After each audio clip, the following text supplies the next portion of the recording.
yan din yung sinasabi ko sa kanila. Keeping him in without a trial date, without a date for confirmation of charges, it's just plain cruelty ba?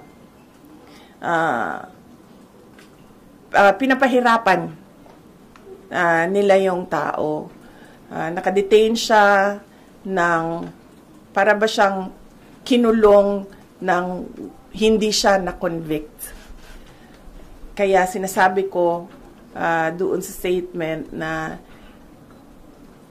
for humanitarian purposes, they should give the or they should allow the interim release of former President Duterte. Merong mga sinabi na ganon, pero hindi ko siya ma-confirm kasi hindi kami nakakakuha ng information sa loob ng detention unit. Nalaman ko na lang yung welfare check kasi dahil sa report na binigay sa Office of the President. So, bago nun, hindi namin alam yon na information mula sa detention unit. Nakukuha namin tulad nung dinala siya sa hospital dahil dahil nakita siya na walang malay sa sahig ng kanyang kwarto. Nakuha namin yon sa hospital personnel. Hindi sa detention unit, hindi sa ICC. Hindi mo na-inform by ICC?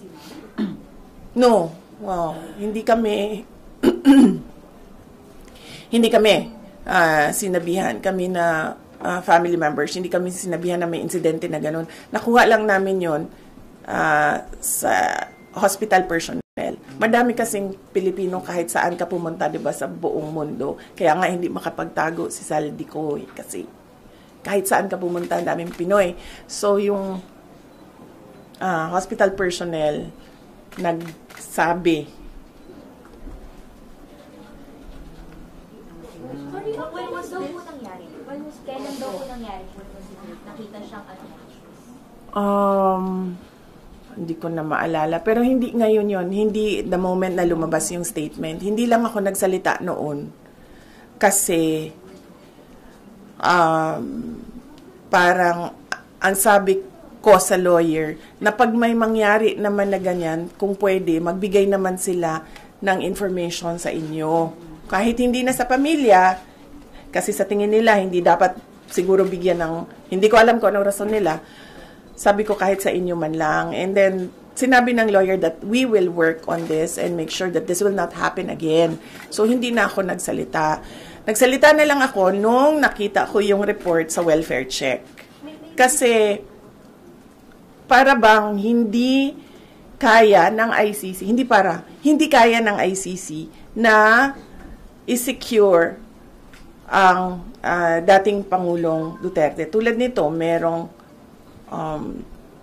pagbisita sa isang agent ng government na ito din yung gobyerno na nagdala sa kanya, nag-kidnap sa kanya dito sa Pilipinas, tapos dinala siya sa Hague.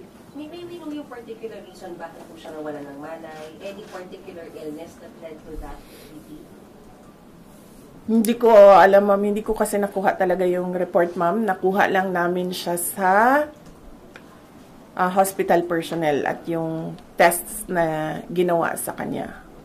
But was it confirmed po, for example, by the former president na nangyari na yung incident na yun as reported by the hospital personnel? Tinanong ko siya. Alam ko tinanong din siya ng lawyer. Hindi ko lang alam kung anong mga incidents. But tinanong ko siya kung totoo ba. And then sabi niya, hindi naman yan yung una. Madaming beses na ako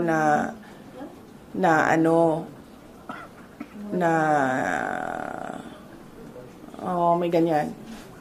Natumba was his term. Isn't it alarming? Yes, it's very alarming. That is why I released a statement stating that clearly the ICC do not have full control of the safety and security of the former president because I believe, and the way I see it, he needs 24-hour caregiver, bedside care.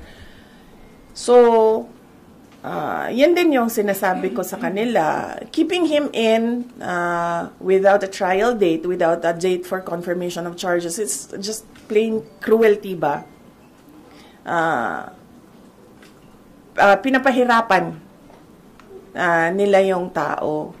Nakadetain siya ng, para ba siyang kinulong ng hindi siya na-convict. Kaya sinasabi ko doon sa statement na for humanitarian purposes, they should give the or they should allow the interim release of former President Duterte. Anyway, wala namang plano yung tao na lumayas. Nakita naman natin sa behavior ni dating Pangulong Duterte noon, hindi naman siya nagtitreten ng witnesses or ng mga complainants. And wala naman siyang balak bumalik as mayor ng Davao City because sinasabi nga niya, wala naman ako doon, and that would be an injustice to the Davaoenos na meron silang mayor na wala doon. So, wala nang legal reason ba kung bakit hindi pa ibigay yung interim release? Nagkaroon ng rumored coup dun sa Malawakang protesta 2 weeks ago. Meron mo ba nakipag-usap sa inyo for a possible change in leadership? Wala, ma'am. Wala sa akin. Baka sila lang gusto maging president. So, sa kanila na yan, ma'am.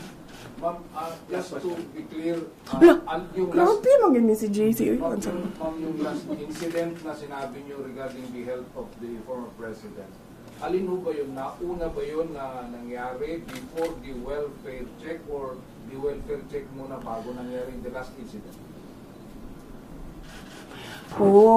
Wala kasi sa akin ang timeline ngayon, sir. Wala sa akin ang timeline. So, hindi ko alam kung ano yung nauna, yung welfare check o yung he was found unconscious on the floor or ano. Wala sa akin yung timeline, sir. Ma'am, if may choice kayo na sa mga countries na po pwedeng mag-host sa kanya sa interim release, will it be sa Europe or Asia? Ano bang preferred ng family po? Kung ako, Davao City talaga. Davao City, Philippines. Kahit house arrest yan doon, kahit na gusto ng ICC na ilibing sa ilalim ng bunker yan, na yung house arrest niya, walang problema sa amin, gagawin namin yan. In fact, I think, mas makabuti pa nga kung ibigay na lang yung interim release na yan because we can encourage him to cooperate sa mangyayari na trial kung meron man or mangyayari na hearings kung meron man. And mahalaga sa amin yung word of honor namin, no, sa pamilya. So kung sinabi namin na papaniguraduhin namin na lahat ng hearing na sinabi ng ICC na umattend siya, papaniguraduhin namin na nandun siya at nag-attend siya.